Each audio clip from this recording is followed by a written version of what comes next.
Polisi, TNI, dan pemerintah Provinsi DKI Jakarta sepakat untuk membatasi kegiatan masyarakat pada masa periode Hari Raya Natal dan Tahun Baru 2022. Hal itu dilakukan guna mengantisipasi kerumunan orang yang dapat menimbulkan penularan COVID-19. Petugas gabungan TNI Polri dan Satpol PP juga akan memberlakukan Crown Free Night di sejumlah kawasan yang kerap menjadi pusat keramaian. Sedikitnya terdapat 73 titik di wilayah DKI yang akan diberlakukan CFN pada 31 Desember 2021. Sebanyak 8.000 personil gabungan TNI Polri dan Satpol PP dikerahkan untuk melaksanakan Operasi Lilin Jaya 2021 di wilayah DKI Jakarta. Dalam operasi itu, Polda Metro Jaya, Kodam Jaya, dan Pemprov DKI Jakarta menyepakati pembatasan kegiatan masyarakat, salah satunya dengan membatasi jam operasional hotel hingga tempat hiburan yang berada di wilayah DKI Jakarta yang hanya boleh buka hingga pukul 22.00 WIB. Gubernur DKI Jakarta Anies Baswedan meminta masyarakat tidak masuk ke tempat yang tidak mensyaratkan pengunjung scan barcode aplikasi Peduli Lindungi. Ia menegaskan ancaman sanksi terhadap tempat yang tak menggunakan aplikasi itu untuk mencegah penularan COVID-19. Terkait dengan pengendalian penyebaran COVID-19 menjelang dan sesudah Nataru dengan memperhatikan dan melakukan langkah-langkah berikut ini. Kedisiplinan terhadap protokol kesehatan 3M harus senantiasa dilaksanakan oleh seluruh masyarakat dengan penuh tanggung jawab. Penguatan PPKM Mikro sampai dengan 3RT, mendorong pengelola tempat wisata untuk mendapatkan sertifikasi CHSE dan seluruh outlet seperti tempat ibadah, restoran, hotel, pusat perbelanjaan, toko, perkantoran, terminal, dan lain sebagainya untuk selalu menggunakan aplikasi Peduli Lindungi. Anies mengajak semua warga Jakarta untuk ikut bertanggung jawab untuk mencegah penularan COVID-19 saat momen Natal dan Tahun Baru 2022. Terlebih saat ini varian Omicron yang lebih cepat penyebar sudah terdeteksi di Indonesia. Hingga saat ini sudah ada 8 kasus Omicron di tanah air. Tim Liputan, Berita 1. Pemirsa, cara DKI cegah COVID-19 saat Nataru, itulah topik Morning Talk kita pada pagi hari ini. Untuk membahasnya, kita telah terhubung dengan Hermawan Saputra, Dewan Pakar Ikatan Ahli Kesehatan Masyarakat Indonesia atau IAKMI. Selamat pagi, Pak Hermawan. Selamat pagi, Mbak Julita. Baik. Selamat pagi, pemirsa Berita 1 TV. Iya, kita sudah semakin dekat dengan libur Natal dan Tahun Baru nih, Pak Hermawan. Nah, apakah menurut Anda dari kebijakan yang telah disosialisasikan oleh pemerintah termasuk Pemprov DKI Jakarta ini sudah tepat menurut Anda? Ya, kalau kita melihat memang wajar ya pemerintah harus hati-hati dan waspada dan oleh karenanya harus melahirkan sebuah kebijakan yang memang berupaya untuk mencegah dan mengendalikan penyebaran COVID-19 ya di saat menjelang Nataru. Dan berdasarkan keputusan Gubernur nomor 1473 tahun 2021 ini dan juga instruksi Menteri Dalam Negeri nomor 66 tahun 2021, memang ada upaya untuk peningkatan dan menaikkan level kewaspadaan di DKI Jakarta khususnya dan umumnya di wilayah seluruh Indonesia. Namun demikian terkhusus untuk di DKI Jakarta, wajar bila ada beberapa mekanisme yang paling signifikan adalah pengaturan ganjil genap ya yang berlaku. Saat ini juga tidak hanya berkaitan dengan jalur protokol dalam masa besok menjelang dan setelah Nataru hingga tanggal 2 Maret itu juga di area-area pariwisata, tempat-tempat hiburan. Dan yang paling pokok di dalam upaya pencegahan dan pengendalian COVID itu sesungguhnya, Mbak Julita, adalah mencegah agar tidak terjadi keramaian dan kerumunan. Karena keramaian dan kerumunan ini memang yang sudah sangat terlihat excuse ya di tengah masyarakat kita. Tinggallah masker lah yang sering kita dapat amati. Tetapi sesungguhnya di wilayah-wilayah pemukiman, di layanan publik, pasar dan keramaian, seringkali kita melihat penjagaan jarak itu sudah tidak menjadi arus utama ya dalam kampanye dan perilaku kita. Oleh karena itu kita kembalikan, dan dengan adanya keputusan gubernur yang baru ini dilakukan upaya juga untuk mencegah agar tidak ada sentra-sentra keramaian dan kerumunan. Nah, beberapa poin kebijakan juga diantaranya adalah dihimbau dan juga diterapkan sanksi bagi tempat-tempat layanan publik, apakah kuliner ataukah tempat-tempat lain, agar tetap menggunakan protokol kesehatan yang 3M, sekaligus adanya screening melalui aplikasi Peduli Lindungi. Dan ketaatan juga terhadap screening ini juga lemah sebelum ini. Itu sebab pemerintah DKI terlihat memang ingin menegakkan dan menjadikan platform Peduli Lindungi sebagai memang alat deteksi dan screening, supaya sewaktu-waktu ada kejadian yang tidak diinginkan mudah untuk ditelusur dan ditindaklanjuti, Pak Julita. Iya, Pak Hermawan, kita ke ganjil genap dulu. Ini masalahnya kan diberlakukan untuk beberapa tempat wisata yang ramai di Jakarta dan memang sudah berlaku juga sebelumnya di beberapa tempat seperti di Ragunan begitu. Tapi apakah ini bisa membendung bagaimana masyarakat bermobilitas nanti, apalagi pada saat libur panjang begitu kan, anak sekolah, kemudian orang tua memiliki antusiasme untuk bisa membawa anak-anak mereka ke tempat wisata? Ya, sesungguhnya harapan kami lebih dari itu ya, dari perspektif kesehatan masyarakat. Sebaiknya sih tempat wisata itu ditutup sementara selama libur Nataru. Bagaimanapun kita mengatur rekayasa di depan, tetapi sulit di dalam ketika ada volume pengunjung itu untuk betul-betul mengatur, jaga jarak dan juga kebersihan, baik sarana publik, toilet, juga tempat bermain, tempat duduk, tempat makan, dan kesemuanya itu akan menambah resiko dalam transmisi COVID. Jadi kami sesungguhnya berharap agar tempat-tempat pariwisata itu ditutup sementara. Toh juga tidak terlalu lama, hanya ibarat kata kalau kita ingin tercegah dari keramaian semut gitu ya, kerumunan semut, jangan siapkan gulanya. Tapi kalau gulanya tetap ada, semut pun selalu walaupun cari jalan memutar tetap aja akan mencari jalan ya. Artinya orang-orang yang memang sudah jenuh di rumah akan tetap berusaha hadir di tempat-tempat pariwisata dengan moda transportasi yang memenuhi ganjil genap atau tidak, dan selalu ada solusi biasanya. Tetapi ingin kita sampaikan bahwa hulunya yang harus kita cegah itu adalah potensi keramaian kerumunan di area-area tertentu ini yang memang riskan untuk akhir tahun seperti ini, Mbak Julita. Iya, bisa dibilang kan masyarakat Indonesia itu kan sangat kreatif ya Pak Hermawan, ketika mungkin misalnya dibatasi dan sebagainya, kemudian mencari celah bagaimana tetap bisa untuk berkegiatan gitu. Karena ini bukan yang pertama kali, kita sudah 2 tahun menjalani seperti ini. Ini artinya kedua kalinya untuk libur Natal dan Tahun Baru ya, Pak Hermawan. Anda melihat sejauh ini apakah masyarakat semakin sadar bahwa kita sudah pengalaman menghadapi spike-nya ataupun tingginya pasien COVID-19 saat libur panjang, atau justru semakin turun Anda melihat? Ya, justru karena kita belajar dari pengalaman. Jadi kalau kita berkaca pada tahun lalu, dikala pandemi COVID ini sedang gencarnya kita melakukan kampanye ya. Jadi kalau kita ingat akhir Desember tahun lalu dan awal Januari tahun 2021 lalu, sesungguhnya itu upaya kampanye penyekatan, pembatasan terjadi di mana-mana tuh, termasuk aktivitas tempat-tempat pariwisata ditutup. Nah, itu pun tetap saja menyebabkan keramaian, mobilitas tinggi dan kerumunan yang luar biasa, yang dampaknya terjadi di akhir Januari. Akhir Januari dan awal Februari itu kita mendapatkan 175.000 kasus aktif COVID. Dan saat itu pertama kali terjadi stagnasi pada layanan kesehatan di DKI Jakarta dan sekitarnya. Nah, itu sebab kita melihat pengalaman tahun lalu itu kan sebagai guru yang berharga. Dengan adanya potensi new variant of concern seperti Omicron, ini kan menambah kekhawatiran seharusnya. Banyak negara lain yang kenaikan kasusnya lebih dari 70.000 kasus di Eropa dan Amerika, bahkan di Amerika lebih dari 100.000 kasus per hari. Itu juga ditengarai karena Omicron, karena juga adanya ketidakdisiplinan, karena juga adanya pelonggaran yang signifikan sebelumnya.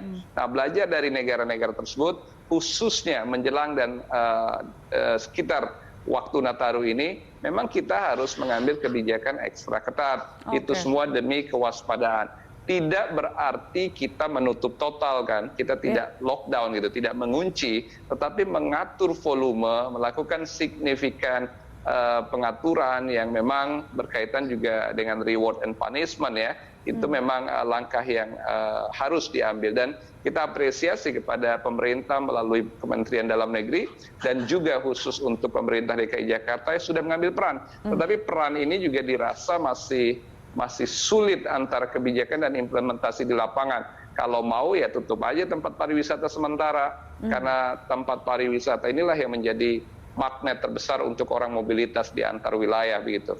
Iya Pak Hermawan, 175.000 di kasus COVID tahun lalu ini kan bukan angka yang kecil begitu, dan bahkan sempat ada kolaps untuk fasilitas kesehatan. Kita tidak mau lagi ini terjadi begitu. Tapi Anda melihat dari masyarakat sendiri Pak Hermawan, apakah mereka sudah memahami bahwa mungkin kita sudah divaksin sekarang, tapi kita masih harus tetap waspada. Karena dari pemerintah sendiri mengeluarkan kebijakan yang tidak ekstra ketat tadi kan dengan alasan bahwa sekarang berbeda dengan tahun lalu. Kita sudah banyak yang divaksin, seperti itu. Ya, kalau kita ingin membahas masalah perilaku, kaitan dengan perilaku tahun lalu dan sekarang ini sedikit berbeda, karena sekarang kita masuk ke zona jenuh ya, jadi kejenuhan. Jadi sudah hampir 2 tahun kan kita bersama COVID, keadaan sosial budaya kita juga semua sudah terbatasi sebelumnya. Jadi saat sekarang lihat ekonomi bangkit, aktivitas budaya, aktivitas keagamaan, semua seolah kembali normal. Tetapi di sisi lain, kalau antara perilaku terlalu terbuka, sementara kebijakan juga terlalu longgar, itulah yang akan membuat kewaspadaan kita itu hilang. Dan pada akhirnya seolah-olah kita meremehkan COVID yang belum usai ini.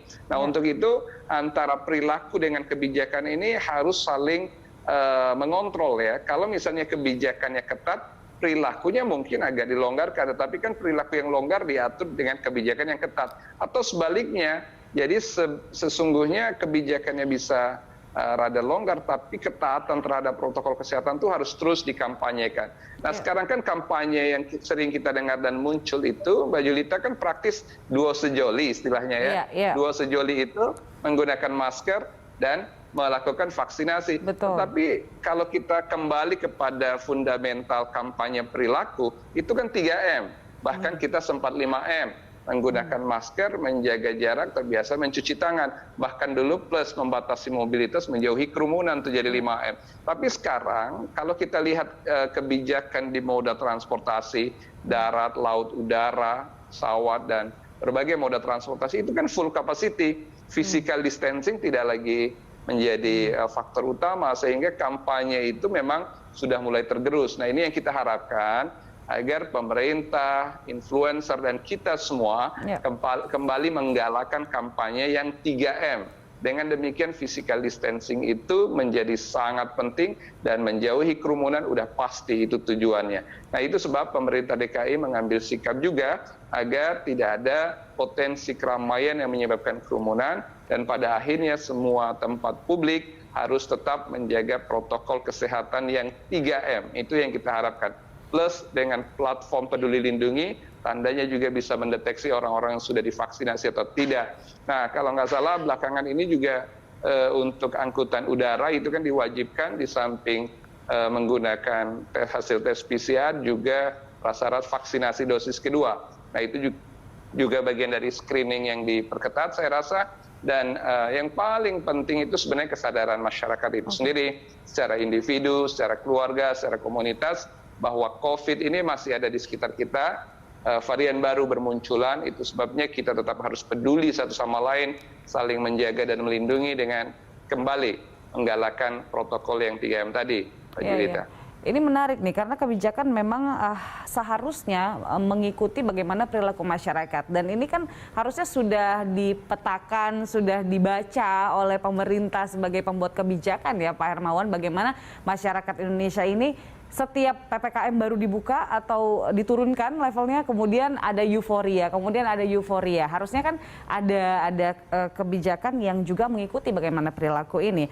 Nah, kemudian untuk sumber informasi. Nah, kalau kita flashback saat COVID-19 baru muncul di Indonesia, kemudian ada varian baru, kemudian masyarakat aware mencari informasi sebanyak-banyaknya dan mungkin ada semacam kepanikan gitu.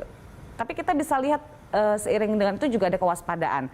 Namun kemudian yang sekarang Omikron, Anda melihatnya apakah masyarakat masih se-aware itu atau justru karena banyak informasi yang mengatakan bahwa tidak perlu panik, kemudian masyarakat jadi lengah? Iya, kelihatannya begitu ya. Jadi memang ada himbauan agar masyarakat tidak panik. Itu betul dan itu harus. Panik itu tidak boleh. Waspada wajib. Nah, kewaspadaan itulah yang menyebabkan kita tidak boleh menganggap remeh setiap ada pemunculan dari varian baru yang apalagi dikategorikan variant of concern ya, bagian dari varian yang betul-betul harus diwaspadai pada tataran global. Nah, ini kan sudah terbukti di negara-negara Afrika, di Eropa dan Amerika, bahkan di negara tetangga kita, Asia Tenggara pun sudah ada varian Omikron. Negara kita pun sudah ada. Persoalannya ke depan, kita tidak berharap terjadi massive transmission ya di komunitas terkait dengan Omikron itu, sebab testing dan tracing melalui whole genome sequence itu dilakukan secara intens oleh pemerintah di pusat-pusat laboratorium khusus dan dengan hasil penyelidikan juga yang sifatnya intens. Ini kita harap untuk melakukan containment ya terhadap kasus Omikron yang baru hadir di Indonesia. Tetapi di sisi lain kita melihat fakta Omikron itu lebih cepat, bisa 5-7 kali ketimbang Delta. Itu kenaikannya itu luar biasa dan itu yang terjadi di beberapa negara termasuk Amerika saat ini. Nah, hal yang kewaspadaan itu penting agar di Indonesia dimunculkan kampanye kembali yang konstruktif terhadap perubahan perilaku agar lebih waspada, lebih taat protokol, dan lebih membatasi mobilitas di kala Nataru seperti ini. Namun demikian kalau saya melihat dan mengamati ya, banyak juga tokoh-tokoh publik yang seolah ingin membuat masyarakat itu tenang, tidak panik, tetapi seolah-olah juga excuse terhadap aktivitas berlibur dan juga aktivitas keramaian di kala memang momentumnya menjelang dan setelah akhir tahun ini. Nah, itu sebab kita mengingatkan, Nataru tahun lalu sudah cukup menjadi pembelajaran kita bahwa setelahnya itu terjadi kenaikan kasus yang signifikan, lebih dari 175.000 kasus aktif, dan pada akhirnya juga sudah merepotkan kita semua. Nah, terutama fasilitas kesehatan. Nah, sekarang dan ke depan kita tidak mau begitu.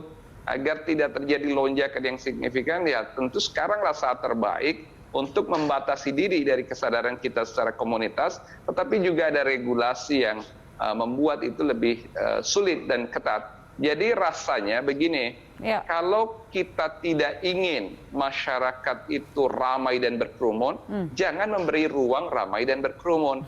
Kalau tidak ingin mobilitas itu terlalu banyak, volumenya tinggi, maka jangan sediakan tempat yang memungkinkan mobilitas meninggi atau potensi keramaian. Sebenarnya menutup tempat pariwisata itu sisi yang pernah diambil sebelumnya. Nah, tetapi dalam momentum seperti ini memang terlihat antara demand masyarakat begitu antusias untuk berlibur dan sudah punya hasrat untuk betul-betul keluar dari rumah.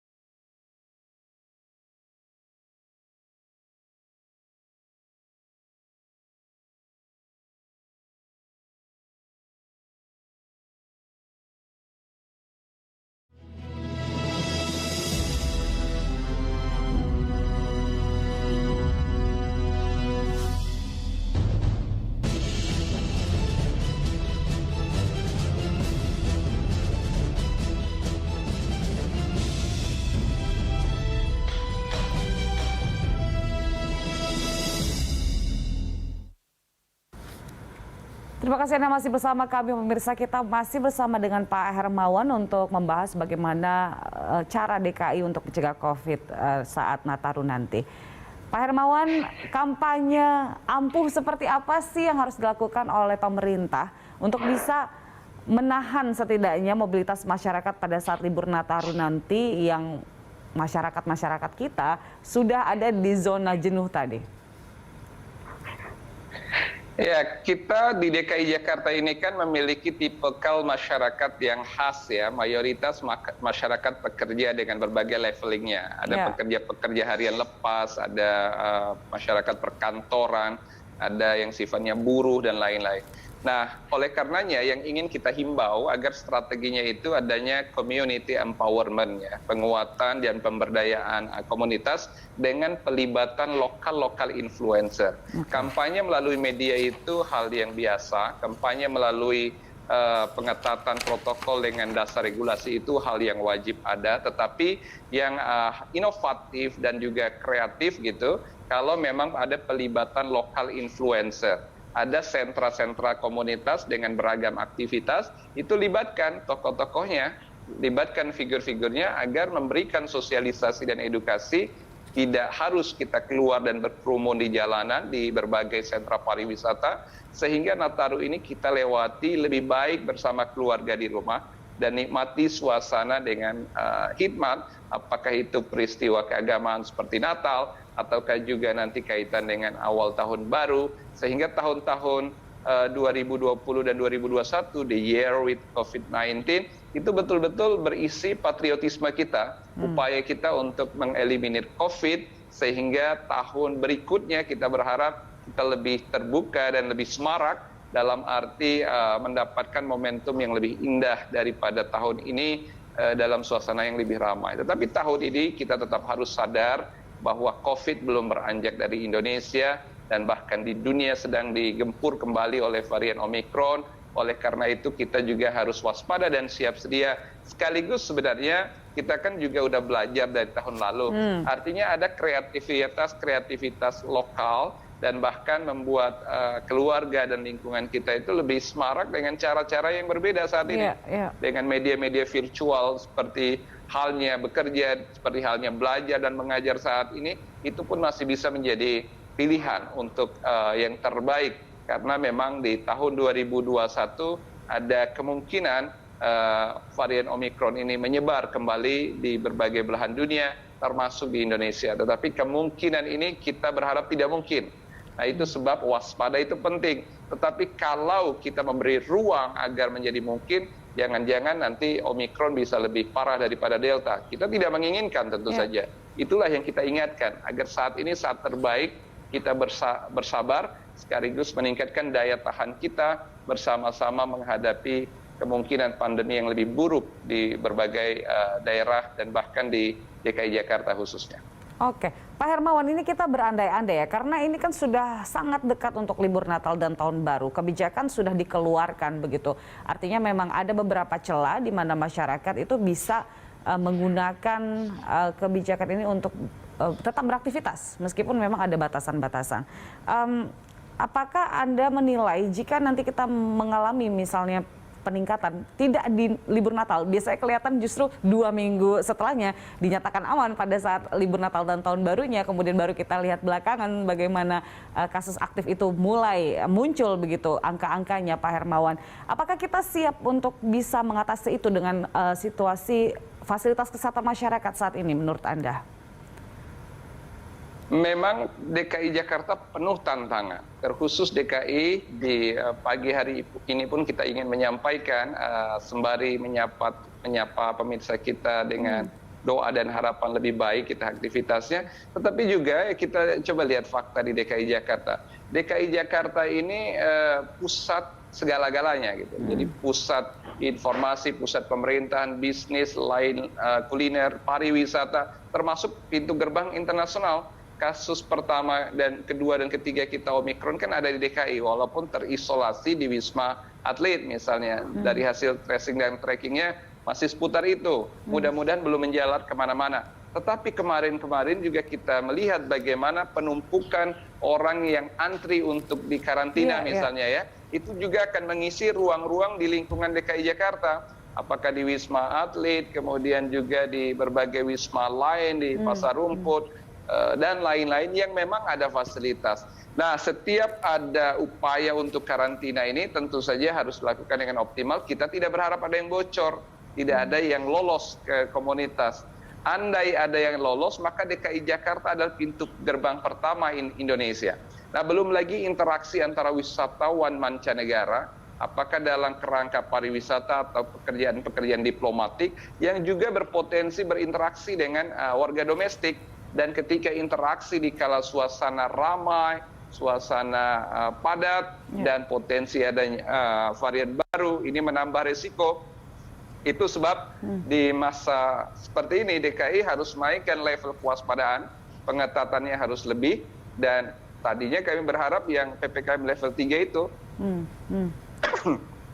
Nah, itu kan sudah diwacanakan sebelumnya, tetapi rupanya pilihannya ada pada PPKM level 1 dan terkhusus tanggal 24 sampai tanggal 2 Januari, itu pada pengetatan khusus selama masa Nataru. Nah, diistilahkan demikian. Tetapi kalau kita berharap ya agar pemerintah itu tidak sekedar menghimbau, tetapi juga memang turun untuk melakukan testing, screening ya. Testing itu sifatnya sistematik random testing. Jadi ada area-area tertentu yang harus dites secara berkala, yang memang di situ ditengarai ada risiko transmisi. Dan itulah cara kita mengukur risiko kejadian bila nampak sebulan menjelang 2022 misalnya akhir Januari atau awal Februari. Dan di kala 1 bulan setelah Nataru itulah waktu yang paling signifikan kita lihat dampaknya. Itu juga yang terjadi di tahun lalu yang harus kita persiapkan dengan baik, upaya untuk memantau dan mengendalikannya. Iya. Pak Hermawan, apakah krisis fasilitas kesehatan yang pernah kita alami saat kasus aktif ini sangat tinggi harusnya menjadi pertimbangan bagi masyarakat nantinya untuk kalau nggak perlu banget Natal tahun baru untuk keluar nggak perlu begitu, nggak usah keluar begitu. Bisakah kita mempertimbangkan itu supaya kita bisa lebih aware? Tentu saja, itu yang bagian dari pembelajaran tahun lalu yang kita sampaikan di depan tadi. Kita melihat bagaimana fasilitas kesehatan itu dulu itu sempat stagnan. Jadi full capacity dan bahkan bed occupancy rate itu lebih dari 90%. Jadi kalau bed occupancy rate di Vaskes itu lebih dari 90%, tandanya terjadi stagnasi, maka dibutuhkan tambahan ekstra bed atau ekstra health workforce atau tenaga kesehatan tambahan, kemudian belum lagi infrastruktur penunjang seperti oksigen, ventilator, dan lain-lain. Itu semua mengalami kesulitan di awal tahun lalu, dan puncaknya kita diuji kan di bulan Juni dan Juli dengan puncak-puncak kasus yang kasus aktifnya menyentuh 500.000 kasus. Itu luar biasa sekali. Dan kita tidak mau hal itu terulang, apalagi berlebih. Kejadian berulang, bila terjadi lagi kasus seperti itu, tandanya kita jatuh ke lubang yang sama untuk kedua kali, dan itu sungguh pembelajaran yang tidak bagus. Jadi kalau kita mau belajar yang bagus, waspadalah saat ini, ketatlah saat ini agar tidak terjadi lonjakan. Jadi kita tuh berharap tidak terjadi apa-apa yang signifikan terhadap transmisi COVID. Caranya adalah batasi saat ini. Jadi kalau kita tidak batasi saat ini, kita ibarat kata mengulang pepatah itu, menyesal kemudian tidak berguna begitu. Kita udah belajar banyak. Kita udah mengalami periode awal ketika Maret 2020 sampai Juni, masuk di Juli hingga akhir tahun 2020, dan awal dan sepanjang tahun 2021, sekarang kita udah di akhir 2021. Jadi pembelajarannya udah panjang, dan secara pembelajaran berulangnya seperti itu. Setiap ada liburan, ada peristiwa-peristiwa keramaian dan kerumunan, pasti diikuti dengan kenaikan kasus. Nah, kita belajar. Nataru salah satu periode-periode orang akan ramai dan berkumpul karena ada peristiwa keagamaan, peristiwa tahun baru, dan pada akhirnya itu juga akan menambah resiko. Itu sebab kita kembali mengingatkan satu sama lain untuk waspada, sekaligus pemerintah lebih punya progresivitas ya untuk melakukan upaya